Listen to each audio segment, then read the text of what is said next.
Puji Tuhan, silakan duduk. Haleluya. Puji Tuhan. Kita bersyukur buat pagi hari ini. Tuhan mengizinkan kita kembali untuk datang ke rumah Tuhan. Sementara satu demi satu di antara kita sudah berangkat, tetapi kita yang masih hidup akan melanjutkan pertandingan iman kita. Amin. Nah, mari kita lihat firman Tuhan di dalam 2 Timotius 3 ayat 1 sampai ayat 9. Kita buka Alkitab kita sama-sama. 2 Timotius 3 ayat 1 sampai ayat 9. Nah, kalau kita sudah ketemu ayatnya, mari kita baca. Saya baca ayat ganjil, Bapak Ibu baca ayat yang genap. Dan ayat yang terakhir kita baca bersama-sama. 2 Timotius 3 ayat 1 sampai 9. Ketahuilah bahwa pada hari-hari terakhir akan datang masa yang sukar.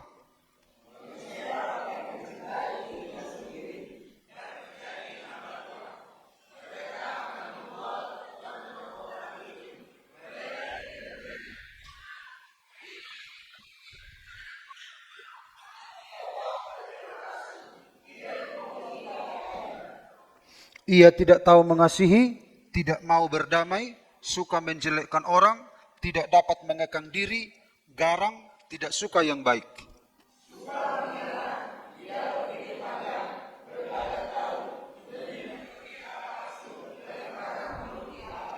Secara lahiriah mereka menjalankan ibadah mereka, tetapi pada hakikatnya mereka memungkiri kekuatannya, jauhilah mereka itu.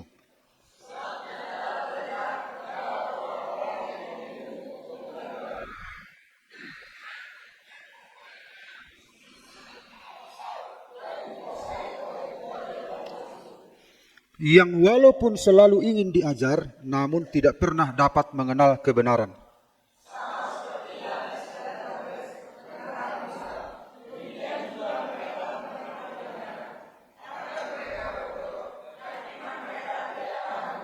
Sama-sama 2-3 ya. Tetapi sudah pasti mereka tidak akan lebih maju, karena seperti dalam hal Yanes dan Yambres, kebodohan mereka pun akan nyata bagi semua orang. Haleluya. Nah, Bapak Ibu mari kita perhatikan teks Alkitab yang sedang kita hadapi. Tema firman Tuhan hari ini adalah krisis manusia akhir zaman. Ya. Krisis artinya keadaan yang gawat. Ya. Keadaan yang genting yang dialami manusia akhir zaman. Jadi sebenarnya bukan hanya akhir zaman, dulu juga itu sudah terjadi. Ya, sejak zaman manusia jatuh dalam dosa, kemudian berlipat ganda turun kepada anak-anaknya, yaitu Kain, dan seterusnya berkelipatan. Tetapi pada akhir zaman, luar biasa, ya, luar biasa, berkelipatan. Makanya antikris itu lambangnya dikenal dengan 666. Angka 6 itu melambangkan manusia. Jadi kemanusiaan itu sangat luar biasa keegoannya, ya. Apalagi di akhir zaman. Nah, Rasul Paulus menulis surat ini kepada Timotius untuk mengingatkan Timotius bagaimana orang yang akan kau hadapi nanti. Nah, gitu. Bukan hanya nanti, sekarang, begitulah ya. Dan Rasul Paulus mengingatkan Timotius, keadaan manusia di akhir zaman ini akan semakin susah dihadapi oleh orang-orang percaya. Dan mudah-mudahan orang percaya tidak terpapar dengan keadaan manusia ini. Ya. Tidak terpapar, tidak terkontaminasi. Anak-anak Tuhan itu semakin hidup benar, semakin kudus, tetapi orang yang tidak percaya sama Yesus semakin cemar, ya, semakin kelihatan karakternya. Jadi saudara-saudara, di dalam ayat 1-9 kita melihat tiga bentuk krisis yang sangat nyata. Ya. Tiga bentuk krisis. Yang pertama itu kita akan lihat krisis hati. Ya. Krisis itu tadi artinya kan dari Kamus Bahasa Indonesia, krisis itu artinya keadaan yang genting, keadaan yang gawat, keadaan yang berbahaya. Nah, kalau nanti ini ada pada kita, ini harus waspada. Ya. Yang pertama krisis hati. Ya, krisis hati. Bukan sakit lever, bukan ya. Tapi hati dalam arti pikiran, ya, pikiran. Karena ini kan hati kalau di dalam anatomi tubuh manusia itu hati kan di sini disebut jantung gitu kan. Sementara hati dalam hal untuk menggerakkan tubuh ini ya di sini sebenarnya. Tapi kenapa di sini disebut lambang hati padahal hati bukan di sini. Ini hati yang telah menurut tradisi zaman dahulu kan hati di sini padahal di sini adalah jantung. Untuk menggerakkan manusia itu ada di sini, ya. Nah, karena tradisi itu maka disebut love itu begini, lambang jantung, lambang hati padahal yang sebenarnya ada di sini. Tapi kenapa dibuat di sini? Karena memang kalau ini bermasalah jantung itu berdebar-debar gitu. Jadi di zaman dahulu itu ketika aku berbuat salah kok jantung tuk. Ini adalah alat untuk mengekspresikan apa yang ada di sini. Tapi sebenarnya mesinnya itu di sini, ya. Mesinnya di sini semua. Jadi kita akan melihat Bapak Ibu krisis hati. Bukan krisis sedang sakit secara anggota tubuh, enggak. Tetapi secara psikologis lah ya, secara psikologis. Kemudian yang kedua kita akan lihat krisis rohani, krisis spiritual. Itu nanti kita lihat ayat 5 sampai 6. Yang ketiga krisis kebenaran, ayat 7 sampai ayat 9. Ini krisis yang sedang terjadi di dunia sekitar kita. Dan Rasul Paulus mengingatkan supaya Timotius mengetahui supaya dia juga waspada. Ini juga merembes ya. Karena kita hidup di tengah-tengah dunia ini juga merembes tanpa disadari. Mencemari. Terpapar namanya ya. Terkontaminasi dengan dunia ini. Mari kita lihat yang pertama. Yang pertama krisis hati ya.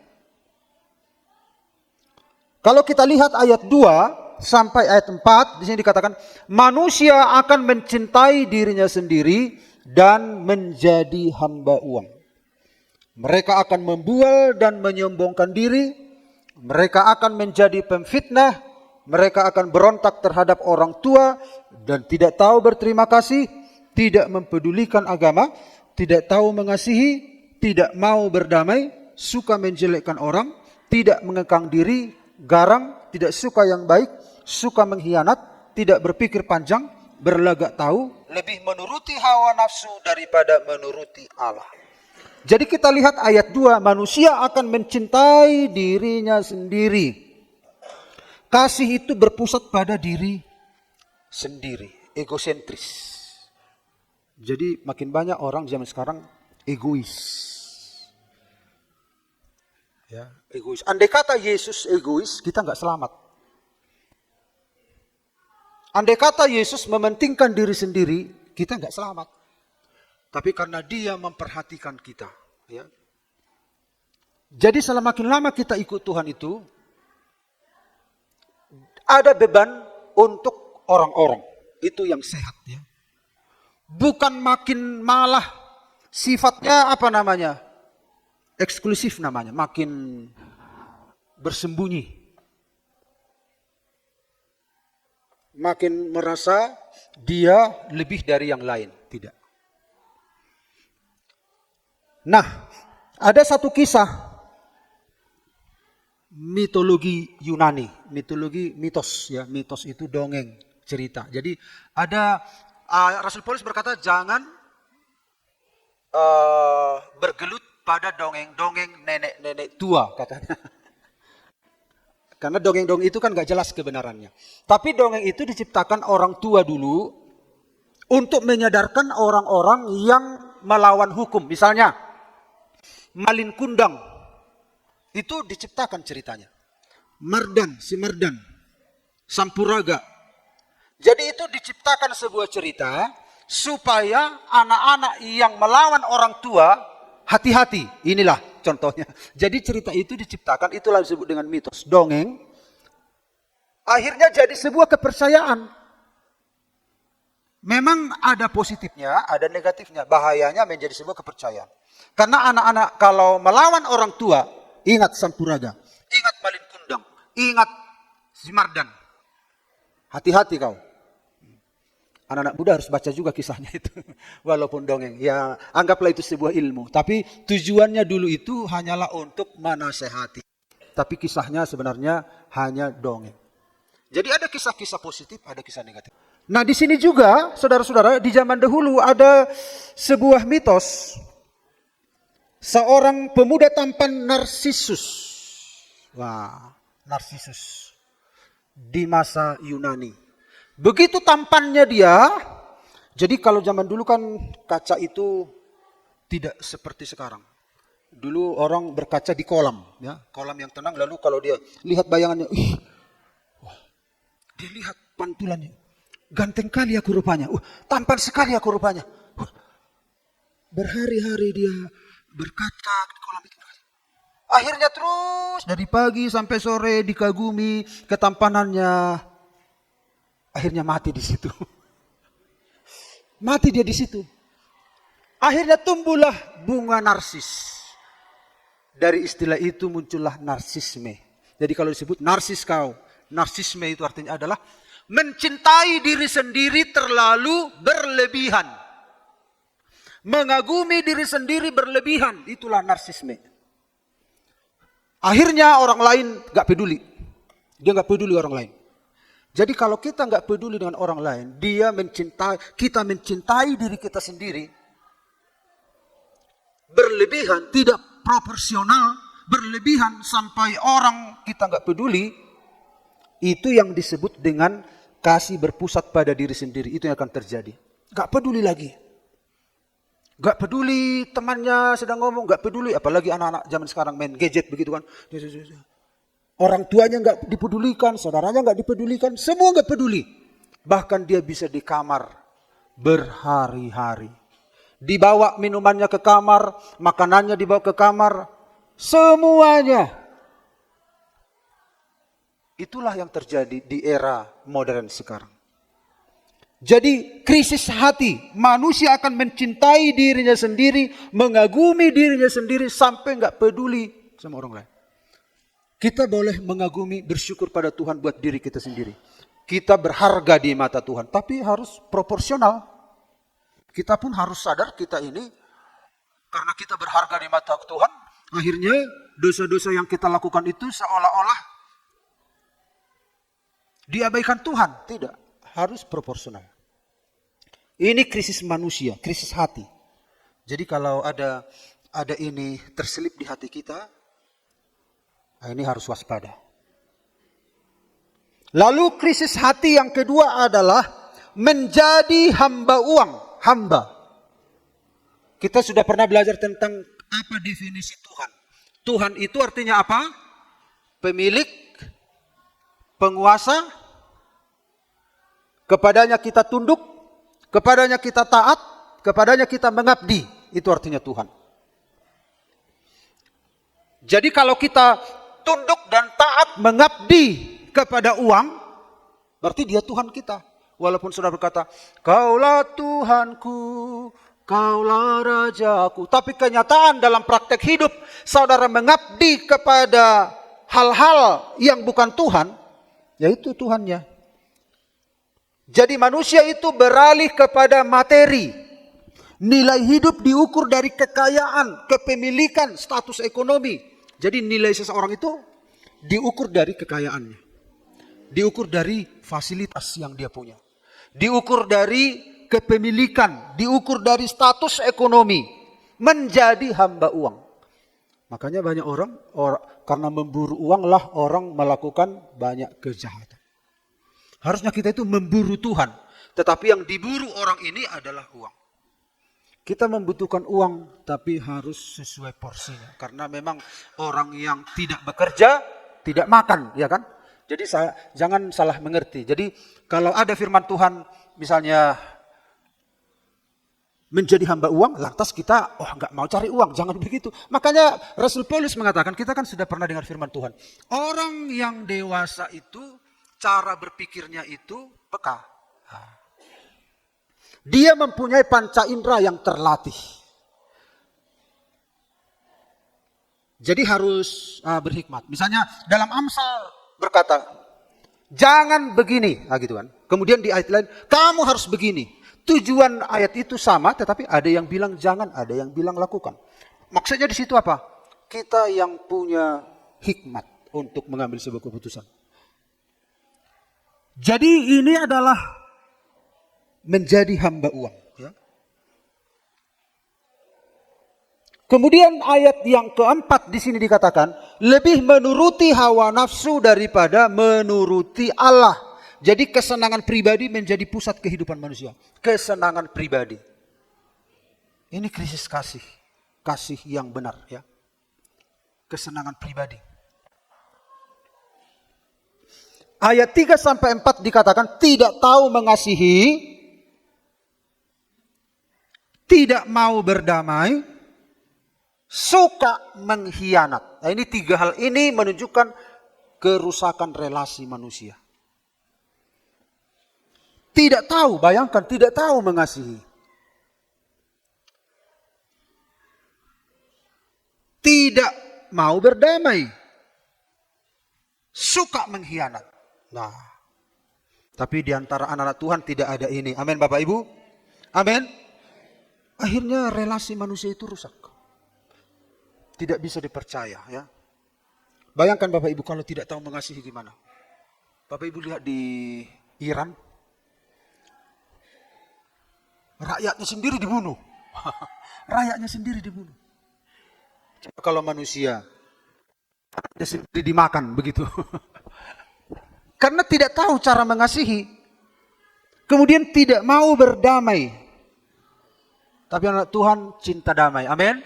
Karena kita adalah anak Allah. Berbahagialah orang yang membawa damai, karena mereka akan disebut anak-anak Allah. Ciri-ciri anak-anak Allah itu mau berdamai. Wah, susah Tuhan, yang penting mau dulu. Entah bagaimana metodenya nanti Tuhan campur tangan. Karena memang kita kan tidak lepas dari apa? Emosi, ingatan, memori. Kalau ku ingat dulu bagaimana aku disakiti, itu kan sakit. Tapi langkah pertama, Tuhan, aku mau Tuhan. Tetapi bagaimana caranya? Tolong kerjakan dalam hidupku. Artinya langkah awalnya, kita itu mau melakukan kehendak Tuhan, itu dulu. Jangan ada dulu apa? Pembelaan diri. Yang bikin kita nggak bisa berdamai kan ada pembelaan diri pada kita. Nah, bagaimana proses selanjutnya? Tuhan akan campur tangan. Yang penting langkah awal ini kita mau seturut kehendak Tuhan. Ku mau hidup seturut kehendak Tuhan. Ku mau memberi semua yang ku dapat berikan. Apa yang bisa kita berikan? Hidup kita, keangkuhan kita itu dihilangkan. Entah kapan terjadinya nanti, tetapi yang penting langkah awal ini sudah kita terima. Amin Tuhan. Inilah kehendak-Mu memang Tuhan. Engkau campur tangan. Ini tidak tahu mengasihi, tidak mau berdamai, suka mengkhianat. Wah, enggak setia sama temannya. Suka mengkhianat. Nah, misalnya ngomong dia sama temannya A, B, C. Lalu saya ngomong ke sini A, B, C, D gitu. Lalu kita kami A, B, C, D ini, saya ngomong dengan orang lain. Kau tahu enggak yang kami bicarakan tadi? C, D, E, F. Saya mengkhianati orang ini. Nah, tidak setia, tidak loyal. Jadi kalau siapa kisah pengkhianat dalam Alkitab? Yudas. Diampuni Tuhan dia, diampuni. Tapi dia nggak berdaya lagi untuk membuka hati, menerima kasih karunia. Karena apa? Karena tekanan iblis. Anak-anak Tuhan harus setia ya, baik pada pasangannya, baik sama sesama. Nah, jadi rusak relasi.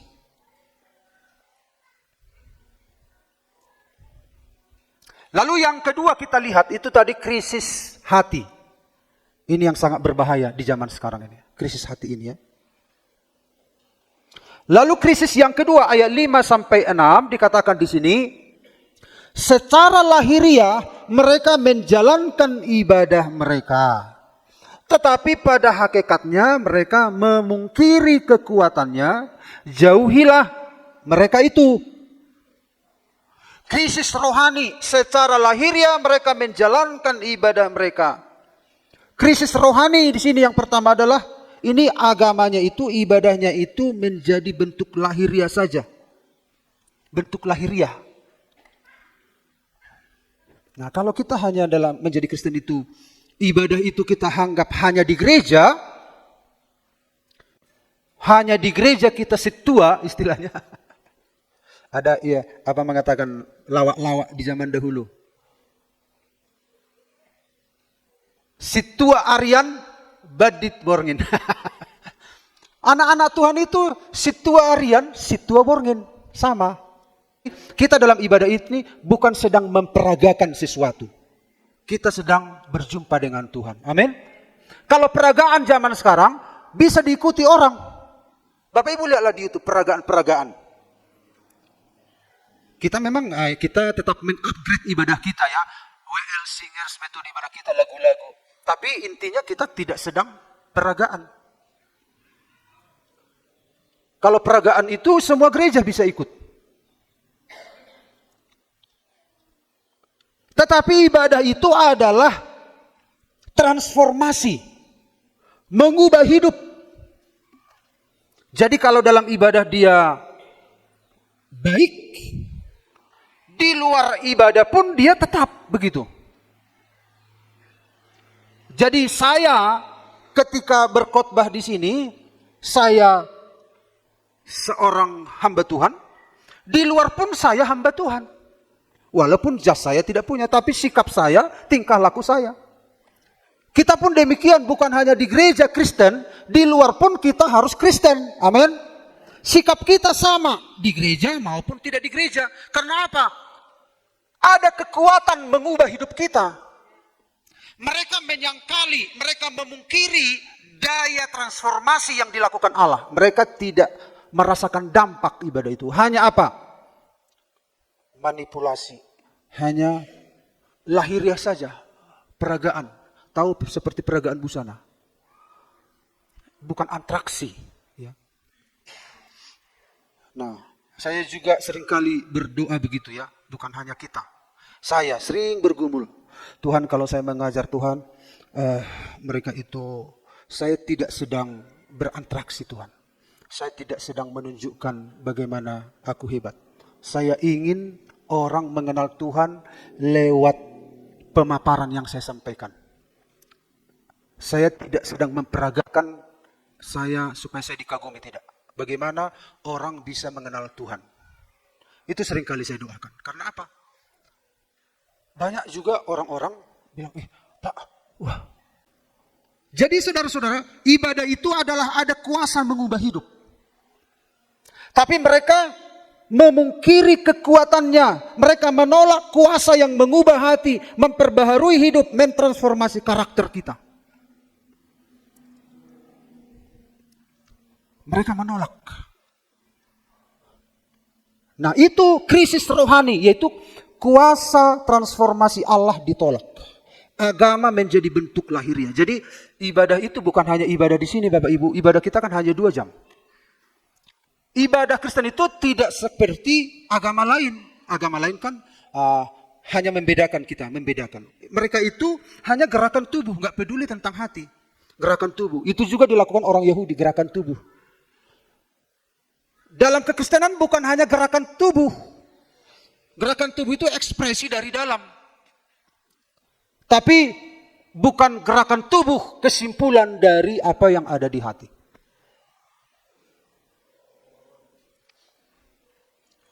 Tanpa integritas, kerohanian tanpa integritas. Ayat 8 dikatakan di sini, mereka menentang kebenaran seperti Yanes dan Yambres yang menentang Musa. Bapak Ibu kalau cari kisah Yanes dan Yambres tidak ada di dalam Perjanjian Lama. Tetapi menurut kitab-kitab Yahudi itu menuliskan Yanes dan Yambres adalah ahli sihir yang menentang Musa ketika Tuhan menyuruh Musa untuk membebaskan orang Israel. Lalu di hadapan Firaun Musa menunjukkan keajaiban dengan melempar tongkat. Lalu tongkat jadi ular dan ditangkap ekornya kembali jadi tongkat. Tetapi Yanes dan Yambres ini itulah ahli sihir yang dimaksud. Itu ada di dalam kitab-kitab orang Yahudi. Mereka ingin menciptakan hal-hal yang supranatural, berbeda dari apa yang asli. Mereka memanipulasi rohani. Ya. Itu penentangan.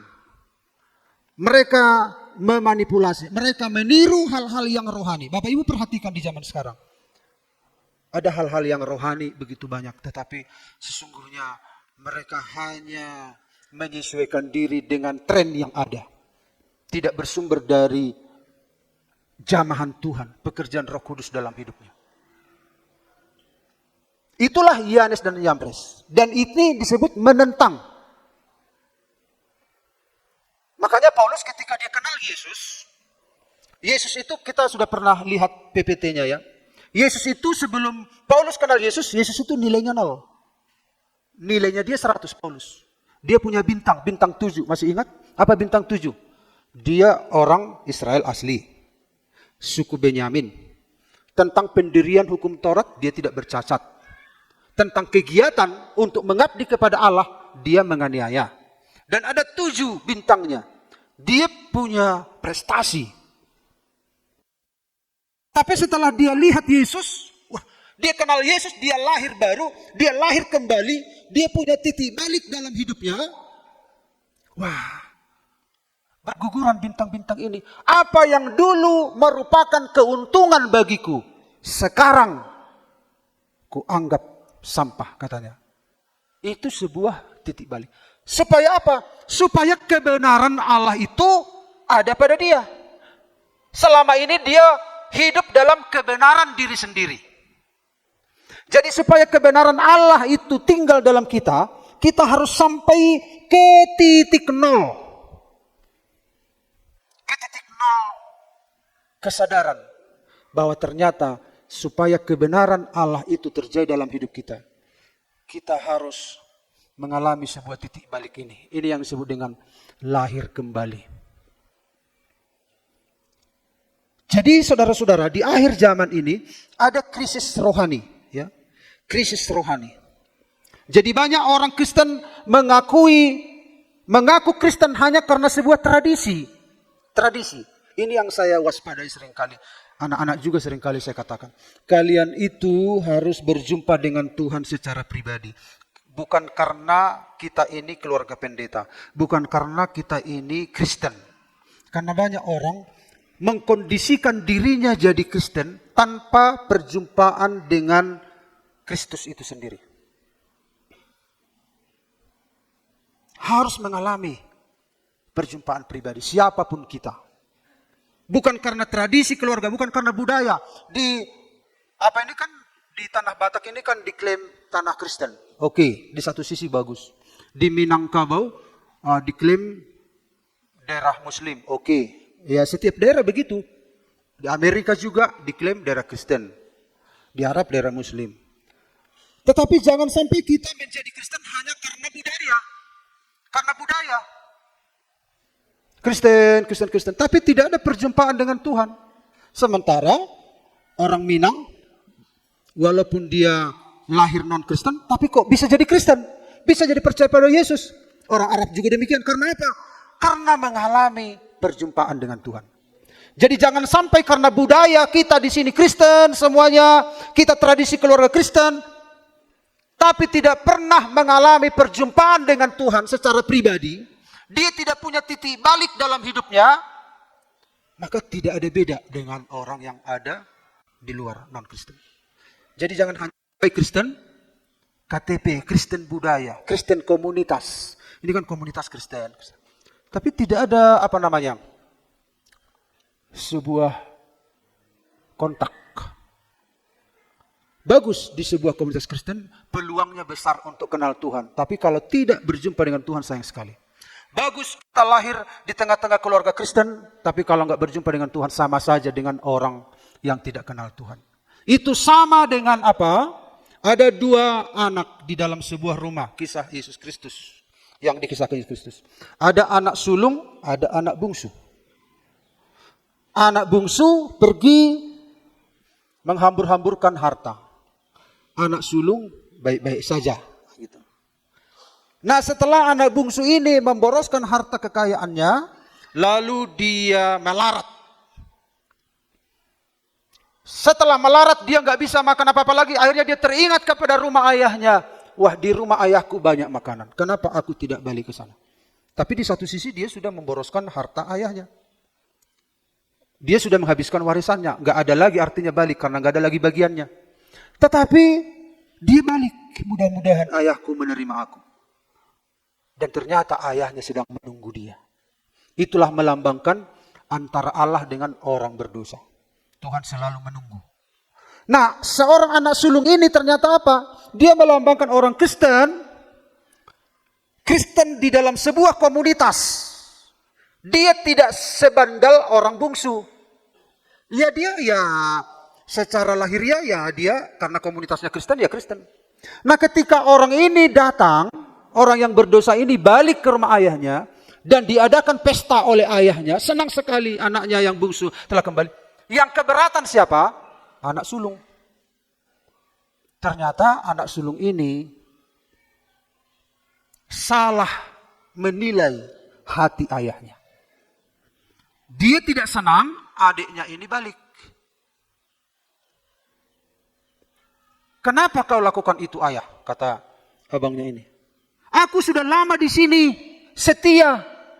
Kenapa kau membuat perayaan kepada anak yang bandel ini, yang jahat ini?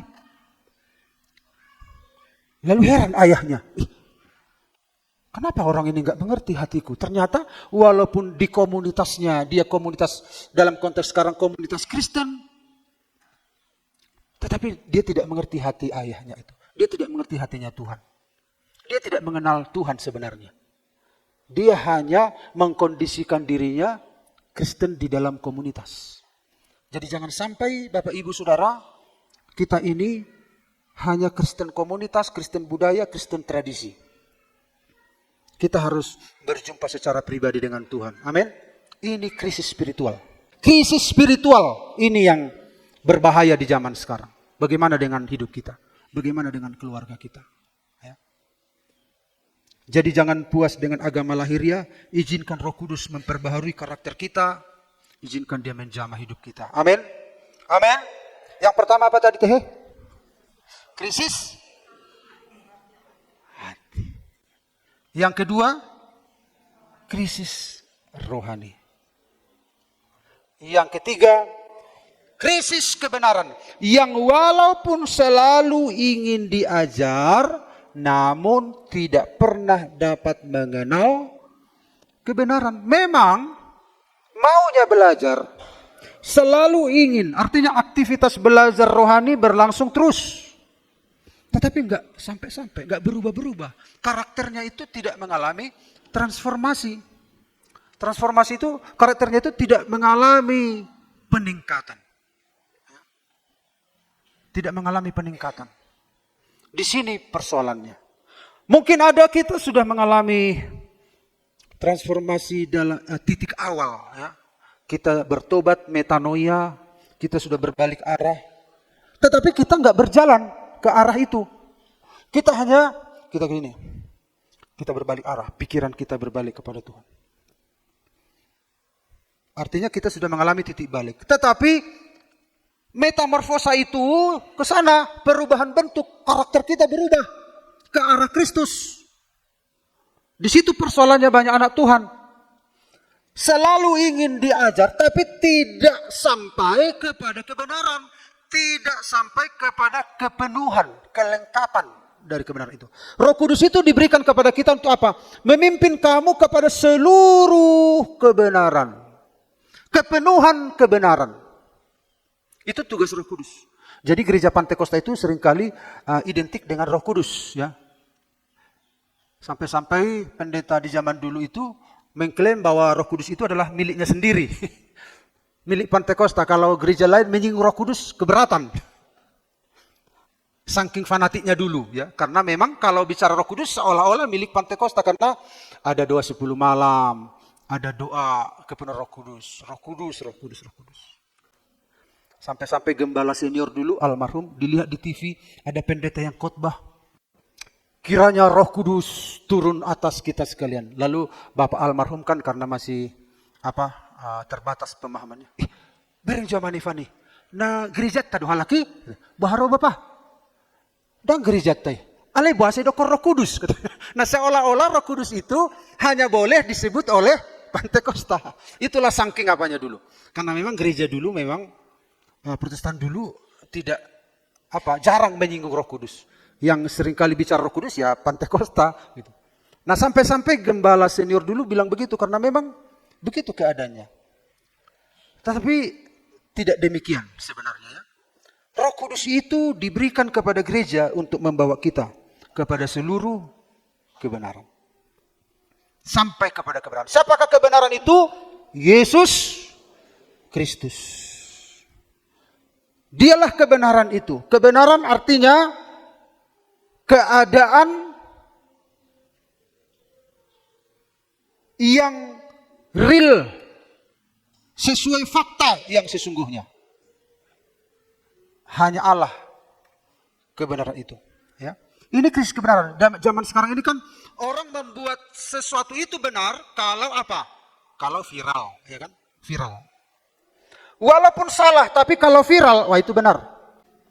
Di dunia ini banyak kebenaran-kebenaran. Makanya Bapak Ibu hati-hati juga nengok di YouTube. Di satu sisi positif, di sisi lain ada negatifnya. Khotbah-khotbah. Ya.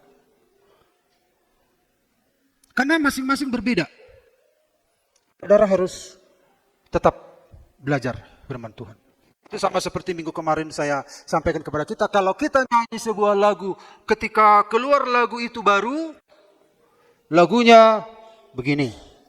Kemudian diajarkan ke daerah lain itu menyanyi lagu, sudah ada pergeseran sedikit. Diajarkan lagi ke daerah, menyanyikannya sudah berbeda. Jadi bagaimana supaya kita bisa tahu yang asli? Pelajari lagu aslinya. Bagaimana supaya kita tahu kebenaran? Yesuslah kebenaran itu. Jadi ini krisis kebenaran, ya. Makanya ada zaman kepura-puraan sekarang. Misalnya kemarin kami foto sama-sama. Ada retreat di Patra Jasa, ya. Foto sama-sama. Datang yang memoto. Ya, pura-pura senyum. Nah, senyum. Pura-pura bahagia. Pura-pura bahagia gitu. Nah, kalau di-share itu nanti bahagia sekali orang itu. Padahal belum tentu. Hanya pura-pura. Di zaman sekarang kebenaran itu pura-pura. Jadi, bagus juga idenya. Ini ternyata ada begitu. Ya. Ada kepura-puraan. Itu zaman di sekarang. Zaman sekarang itu ada kepura-puraan. Dan kebenaran itu enggak ada yang benar sebenarnya katanya. Relatifnya itu kebenaran. Enggak. Tapi Alkitab mengatakan Yesus Kristus tidak berubah dulu, sekarang, sampai selama-lamanya. Firman itu adalah kebenaran. Amin Bapak Ibu. Jadi zaman sekarang orang percaya kepada apa? Emosi. Jadi kalau ada orang kan emosi. Misalnya kalau ada sebuah kasus lah. Dulu saya pernah belajar itu juga pengalaman. Emosi. Jadi emosi ini seringkali menjadi kebenaran. Tengoklah. Iklan-iklan di TV. Bantuan untuk ini. Sedekah dan lain sebagainya. Digugah emosi. Padahal bohong. Nah, makanya hati-hati semua sama internet ini. Saudara harus belajar firman Tuhan. Amin. Opini, emosi, narasi kelompok Lihatlah sekarang Jokowi, kasihan. Sekarang sudah minta maaf yang menuduh dia. Tapi sudah diobok-obok dulu Jokowi. Kemudian opini publik juga sudah menganggap bahwa itu benar. Padahal bohong. Begitulah di dunia ini. Jadi hanya satu kebenaran, yaitu Allah sendiri. Yesus Kristus, belajarlah kepada firman Tuhan. Ini yang diwaspadai oleh Rasul Paulus kepada Timotius. Ada 3 krisis. Krisis hati, ada krisis kepercayaan, krisis spiritual, ada krisis kebenaran. Tetapi anak-anak Tuhan tetap hidup dalam kebenaran. Back to the Bible artinya. Kembali ke Alkitab. Belajar Alkitab, baca Alkitab kita. Amin. Supaya kita enggak tersesat. Jangan kamu hanyut di bawah arus katanya. Karena itu mari saudara-saudara, renungan ini menjadi perenungan bagi kita untuk menghadapi masa-masa di zaman sekarang. Pemain musik silakan datang ke depan. Kita nyanyikan nyanyian kita. Peganglah tanganku Roh Kudus.